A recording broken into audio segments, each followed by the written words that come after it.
지금 말씀드렸던 그 성수 같은 경우가 왜 사람들이 전화하고 이런지 알 것 같아요. 토지거래 허가구역에 폐지가 되면 네. 뭐 실거주 의무 이런 것도 없으니까. 네. 그러면 이거 말고도 신통 같은 경우도 영향을 받을 것 같거든요. 영향을 당연히 받죠. 기존의 신통 같은 재개발 구역에 대한 보는 관점 이런 것들이 좀 많이 달라져야 될 것 같고 또 달라질 것 같은데 신통 구역은 상대적으로 좀 싸니까 관심도가 있으시잖아요. 싸죠. 그래서 싸죠. 요거에 대해서는 어떻게 보고 계신지. 저는 아까 처음에 말씀드렸다시피 여러분들께서 2025년도에 꼭 관심을 가져야 될 영역이 입주권. 이미 사업에 거의 막바지로 간 입주권. 왜냐하면 입주권 이꼬르 신축이고 서울의 신축이 부족하고 얼죽신이라는 신조어가 생길 만큼 사람들이 원하는 거는 누구나 다 아는 사실이니까. 네. 그 다음 사이트가 바로 신속통합기획입니다. 인데 토지거래 허가구역이 풀리면은 저는 신통 쪽도 지금 뭐 나라가 되게 혼란스럽지만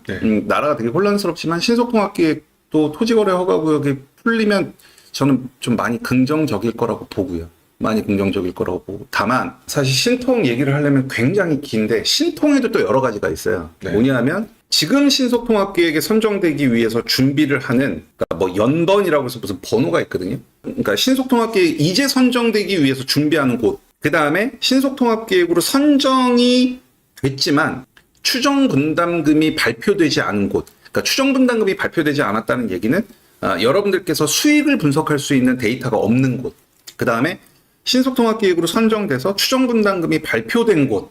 이렇게 세 가지로 다시 나뉘거든요. 근데 제 생각에는 지금 신통을 준비하는 곳은 여러분들께서 접근하시면 안 돼요. 아니, 저는 그거는 지금 제 수강생분들한테도 말씀드리고 있고 가장 큰 이유는 다음 지방선거가 이제 내년 봄인데 지금 뭐 조기 대선 얘기도 좀 나오고 있고 네. 지금 탄핵 정국이고 그 오세훈 서울시장이 아직 공식적으로 본인의 거취를 정확히 표명하진 않았죠. 근데 네. 뭐 대의를 위해서는 뭐 출마 생각도 있고 하지만 지난번에 서울시장 임기를 끝까지 못했기 때문에 이번에는 끝까지 하고 싶다라고 해서 아직 공식적으로 뭔가를 내놓지는 않았는데 경선에서 어떻게 될지는 모르겠지만 출마를 하실 가능성이 좀 높다고 보고 그러면은 뭔가 실적이나 이런 것들이 보여줘야 되겠죠. 그래서 네. 제가 작년도부터 탄핵 정부 일어나고 하면서부터 제가 저희 수강생분들께 얘기했던 게 2025년도에는 서울시에서 규제를 완화하는 발표들이 정말 많이 나올 거다. 그게 이제 다 실적으로 이렇게 보여줘야 되기 때문에 그게 아무래도 대권 도전하는데 좋은 영향을 미치니까 여러분들 잘 지켜보셨는데 실질적으로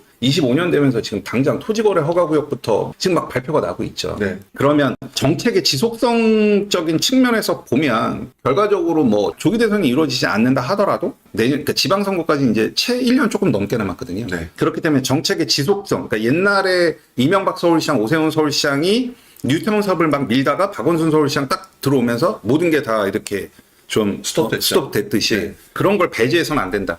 그래서 지금은 신통을 준비하기 위한 곳은 좀 리스크가 크다. 그리고 가운데 사이드 말고 마지막 사이드, 전 이 마지막 사이드가 기회라고 보고 있고요. 여기가 투자 금액이 생각만큼 그렇게 높지가 않아요. 과거에는 한 1억 작년 봄까지만 하더라도 한 2억 정도면은 투자할 수가 있었는데 지금 또 분위기가 그렇게 좋지 않으니까 네네. 그 정도 선에서 가능하리라고 보고 그러면 추정분담금이 나왔다는 얘기는 내가 이 신속통합기획 후보지에 투자를 했을 때 내 마진의 크기가 어느 정도인지를 계산해낼 수 있다는 거거든요. 전 여러분들이 여기를 보셔야 된다고 봐요.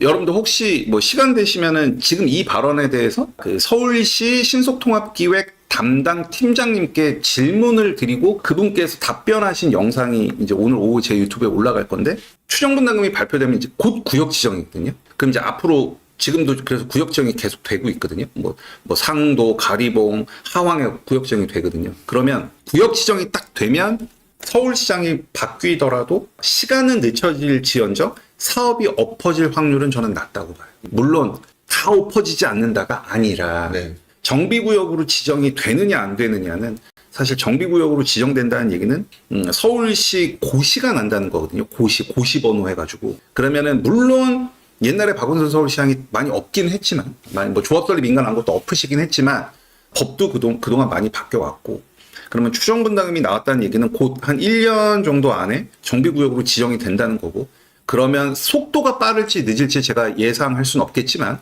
결국은 서울의 신축 아파트로 갈 확률이 되게 높다라고 보기 때문에 상대적인 소액으로 투자하시고 싶으신 분들은 여기를 분명히 보셔야 되고요. 다만 토지거래 허가구역이기 때문에 접근할 수 있는 방법은 실거주를 하거나 아니면 주소지가 서울로 되어 있으신 분은 주택임대사업자라는 제도를 통해서 살 수가 있어요. 실거주하지 않아도. 그런데 만약에 토지거래 허가 구역이 풀렸다라고 하면은 그런 기회를 가져가고 싶은 사람들이 되게 많겠죠. 그래서 저는 이렇게 불안한 지금 상황이라 하더라도 가격은 오를 확률이 높을 것 같아요. 일단 이런 뭐 토지거래가 풀려버리게 되면 그렇다면 관심도가 되게 높아질 수밖에 없을 것 같은데 아마 이 방송을 보시는 분들 같은 경우는 지금 얘기 중에 또 일부 이게 무슨 말이야라고 하는 분들은 아무래도 이제 그 관련된 재개발 지식이 부족하니까 배우시는 것도 좀 필요하겠네요. 아, 그럼요. 저는 올바른 방법으로 그냥 뭐 이거 사면은 뭐 몇천을 벌어 1억을 벌어 그게 아니라 역배 수익률이 난다 이게 아니라 그게 아니라 결과적으로 그러니까 서울 도시는 사람은 이제 수명이 닿으면 죽지만 도시는 영원하잖아요. 그렇죠. 그리고 도시정비 사업이라는 것은 이 지구 대한민국이 없어질 때까지 도시가 정비되는 거는 끊임없이 갈 수밖에 없겠죠. 그럼 그 사이에서 정말 많은 기회가 있을 거거든요. 그래서 저는 여러분들께서 이 재개발은 저는 막 이렇게 찍어주고 이런 건 안 해요. 여기 뭐 이렇게 안 하는데 이 도시정비 사업에 대한 투자 스킬을 한번 배워놓으면 여러분들 자산을 올리는 거 외에 여러분들 자식들도 있을 거고 도시는 계속 변화갈 거니까